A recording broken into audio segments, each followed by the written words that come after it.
Everyone, আবার একটা নতুন মিনি ব্লগ নিয়ে তোমাদের কাছে চলে এসেছি। সেদিন ছিল মঙ্গলবার, বিপত্তারিণী পুজো দিতে গিয়েছিলাম, তো সেই জন্য আর কি শাড়ি টাড়ি পরে সকাল সকাল রেডি হয়েছে। আর মা এদিকে সব গুছিয়ে দিয়েছে।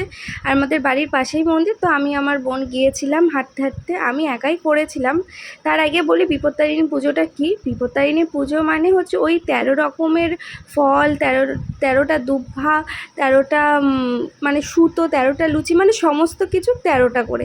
তো ওই আর কি 13টা সমস্ত কিছু গুছিয়ে নিয়ে গিয়ে পুজোটা দিলাম। বাবার সাথেও দেখা করালাম, মায়ের সাথেও দেখা করালাম। সবার আগে আমি মন্দিরে পৌঁছে গিয়েছি। আর আগের শনিবারে না সবাই করে নিয়েছিল অলরেডি, সেই জন্য মন্দিরে অতটা ভিড় নেই। আগে শনিবারে প্রচণ্ড ভিড় হয়েছিল, তো আমি ভেবেছিলাম ওই জন্য মঙ্গলবারেই করব, একটু ফাঁকায় ফাঁকায়। বেলার দিকে লোক হয়েছিল ভালোই। তো এই যে এখন 9টা বাজে, আমরা গুছিয়ে চলে এসেছি। আর এখন মায়ের পুজোটা করে আমরা সবাই ভালোভাবে পুজো দিয়ে বাড়িতে এসেছি। তখন আর ভিডিও করিনি। আর এই ছোট্ট ছোট্ট লুচিগুলো 13টা খেতে হয় বলে একদম সেই ফুচকার আকারে লুচি করেছি। আর আমি করিনি, মানে মাই করেছে, আমি শুধু এখানে আলুর দমটা করছি।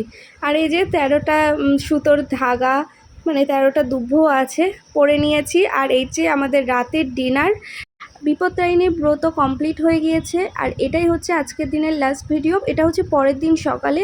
তো এটা হচ্ছে মার ছাদ বাগানের একটা ছোট্ট ক্লিপ। তো এই যে কি সুন্দর ফুল ফুটেছে ছোট ছোট জবা ফুল গাছে, তো সেটাই আর কি তোমাদেরকে একটু দেখালাম। শুধু ফুল গাছ নেই, ফল গাছও আছে। তো চলো তোমাদের সাথে সেটাও শেয়ার করি। ছাদে একটা পেয়ারা গাছ আছে, মোটামুটি হাইটের। তো সেখানে কি সুন্দর দুটো পেয়ারা হয়েছে, তো ওটাই বেশ ভিডিও করে রেখে দিলাম, একটা মেমোরি হয়ে থেকে গেল। চলো আজকের তাহলে ভিডিওটা এখানে এইটুকু, টাটা।